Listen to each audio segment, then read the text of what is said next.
pénoplastie médicale à l'acide hyaluronique, c'est un concept qui est assez novateur, qui a une petite dizaine d'années. Le principe est très simple, c'est comment augmenter la circonférence d'un sexe chez un homme qui le souhaite, et également sa longueur, mais uniquement au repos, et ce de manière simple, en ambulatoire, indolore. Ça je le précise, c'est vraiment une technique qui est indolore, qui effraie beaucoup de patients au départ. Lorsqu'ils l'ont fait, ils se rendent compte que c'est vraiment un geste indolore, et également de manière reproductible, et éventuellement réversible, puisqu'on peut revenir en arrière si le patient, pour des raisons diverses, a cette demande. Donc c'est un geste médico-chirurgical, on va dire, mais plus médical que chirurgical, qui certes demande beaucoup d'expérience, mais doit rester quelque chose de simple à réaliser.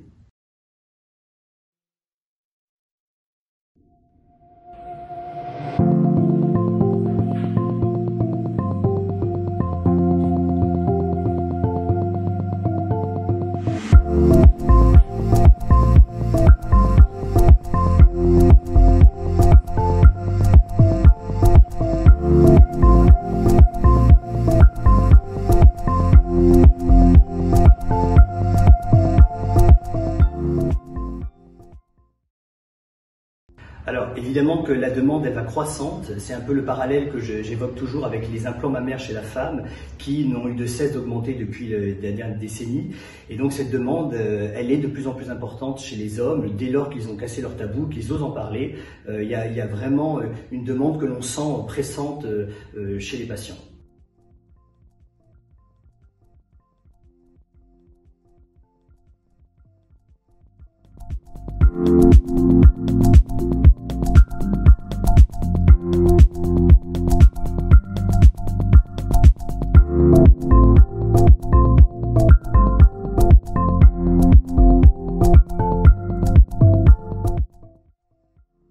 Je crois qu'on peut distinguer plusieurs grands schémas dans la demande qu'un patient peut émettre sur une pénoplastie médicale à l'acide hyaluronique.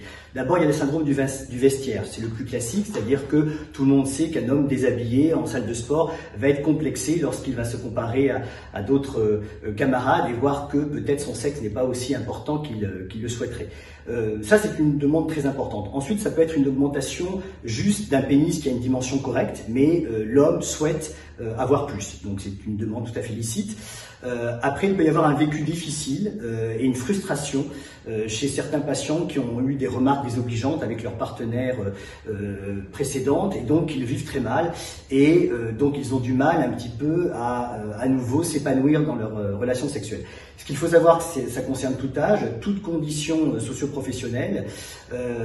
Finalement, le micro-pénis que l'on attendait au départ, il y a à peu près 10 ans, lorsque ce concept de pénoplastie médicale à l'acide hyaluronique a été lancé, il est très rare, le micro-pénis. Un micro-pénis, c'est un pénis qui fait moins de 8 cm en érection. C'est finalement très rare, j'en ai jamais vu pour ma part de réel micro-pénis au cabinet, et donc cette indication première, elle demeure rare. Ensuite, il faut savoir aussi qu'aujourd'hui, les jeunes sont nourris par une culture de l'industrie pornographique qui, à tort, leur donne des mesures un peu inadéquates sur les sexes qui sont considérés comme des sexes normaux. Et en fait, on peut distinguer 4 profils d'hommes. 4 profils majeurs se distinguent. Le complexé, c'est-à-dire ça peut être un jeune patient qui a des raisons licites ou pas licites d'être complexé sur les dimensions de son sexe, et donc il va le vivre très mal. Et pour lui, une pénoplastie médicale à l'acide hyaluronique, ça va être vraiment un déclic psychologique pour qu'il se sente à nouveau à l'aise dans ses relations sexuelles. On a aussi des consommateurs, c'est-à-dire des patients qui se revendiquent comme consommateurs sexuels, et donc ils veulent pimenter leur vie sexuelle. Alors ça, voilà, ils osent l'avouer, donc ça fait partie aussi d'une demande qu'on peut voir en cabinet. Ensuite, vous avez des patients qui, autour de 50-60 ans, sont en reconquête, soit parce que divorce ou veuvage, et donc ils veulent retourner sur on va dire, le marché sexuel. Pour eux, c'est important de ressentir une confiance qu'ils ont peut-être perdue, ou le poids de l'âge fait aussi qu'ils se sentent moins confiants, donc ils vont céder par une pénoplastie médicale à l'acide hyaluronique pour se redonner un petit peu de confiance et affronter un petit peu la recherche de nouvelles partenaires.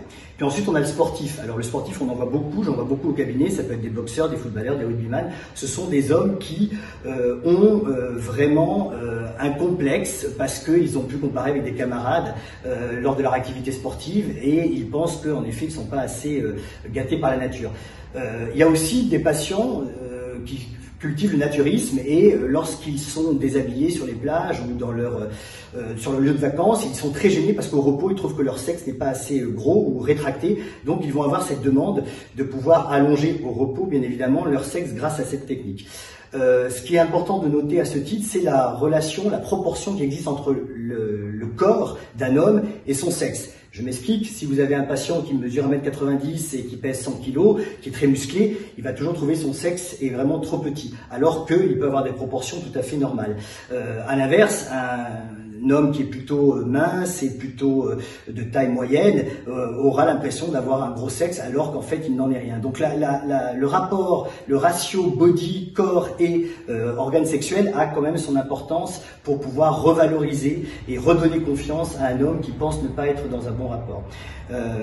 Et puis ensuite vous avez beaucoup d'hommes qui se plaignent de ne plus ressentir de sensations lors de leur rapport avec leur partenaire habituel, leur épouse par exemple, lors des rapports vaginaux parce que l'épouse a pu avoir 2-3 grossesses et donc il y a une dilatation certaine du canal vaginal et donc les hommes n'ont plus de sensations et la femme également. Et donc la pénoplastie médicale, c'est vraiment le feedback, le retour qu'on a de manière constante lorsque les hommes ont franchi le pas qu'ils le font.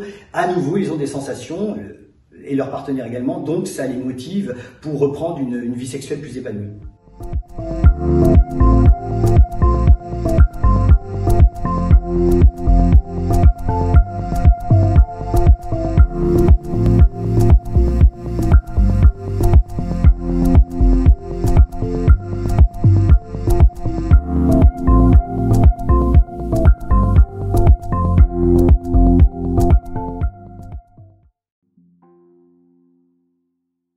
Alors je pense qu'il y a plusieurs pièges et on peut parler de la qualité du produit qui va être injecté, donc la qualité de l'acide hyaluronique.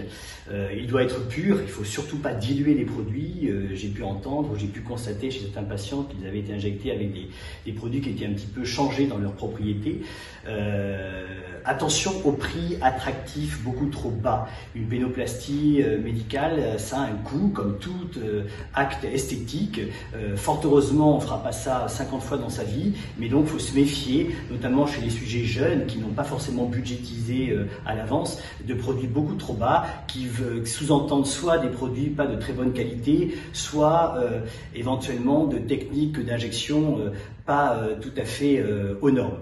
Ensuite, se méfier également de ce qui est en train d'émerger à l'international dans certaines cliniques à l'étranger. J'ai pu le constater lors de congrès internationaux de produits qui ne sont pas de l'acide hyaluronique, puisque vous savez que pour la pénoplastie, on a le choix entre la graisse ou l'acide hyaluronique. La graisse existe depuis des décennies.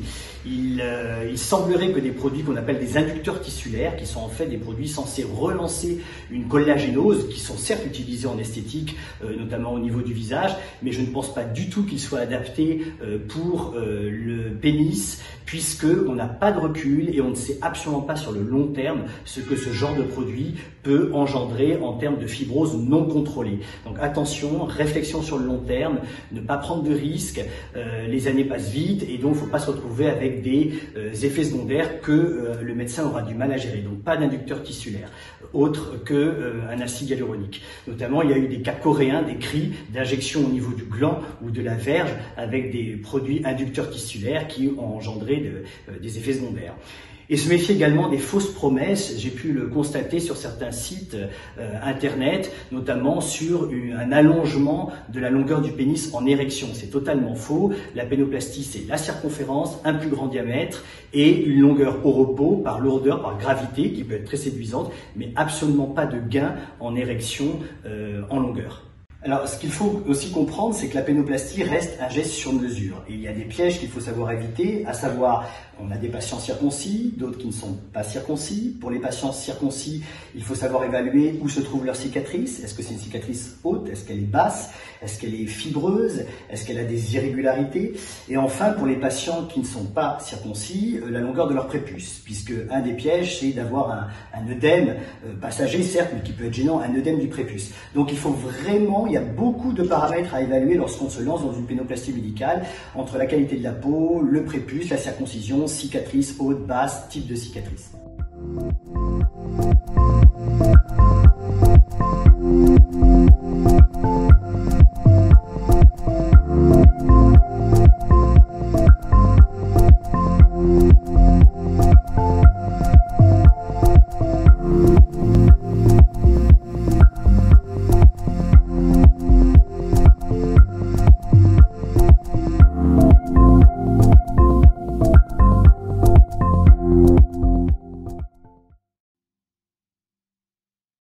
Je pense que l'avenir de la pénoplastie médicale est très prometteur. Il faudra peut-être qu'on essaye de perfectionner le type de canule avec lesquels aujourd'hui nous injectons nos patients. Également, peut-être perfectionner aussi le type d'acide hyaluronique que l'on sera amené à leur proposer. L'acide hyaluronique idéal, c'est un produit qui doit être à la fois ferme, sans trop être ferme, pour qu'il puisse s'intégrer du mieux possible et s'étaler dans les tissus dans lesquels on l'injecte. Pas trop non plus fluide. Donc voilà, c'est une balance éternelle à trouver, un compromis éternel pour que le produit soit le meilleur possible pour cette indication qui est quand même très spécifique, qui ne ressemble à aucune autre indication esthétique. Ensuite, je pense que la demande va être croissante dès lors que certains tabous seront tombés, notamment en Europe. Il y a beaucoup plus de tabous qu'à l'étranger. On s'aperçoit que nos collègues asiatiques, notamment, ont beaucoup plus d'aisance à proposer ce geste et également plus de demandes spontanées. Et je pense que, de fait, les hommes ne doivent pas le vivre comme une culpabilité. Il faut savoir en parler, frapper à la bonne porte et demander ce geste si vraiment il peut être un énorme déclic psychologique pour le patient qui le souhaite. Alors, je vais vous expliquer de manière très schématique en quoi consiste une pénoplastie médicale à l'acide hyaluronique. Donc, si on représente la verge sous une coupe sagittale, que voici, dans cette coupe sagittale, on va rencontrer de manière très profonde ce qu'on appelle les corps caverneux. Les corps caverneux, ce sont donc les tissus qui se remplissent de sang lors de l'érection.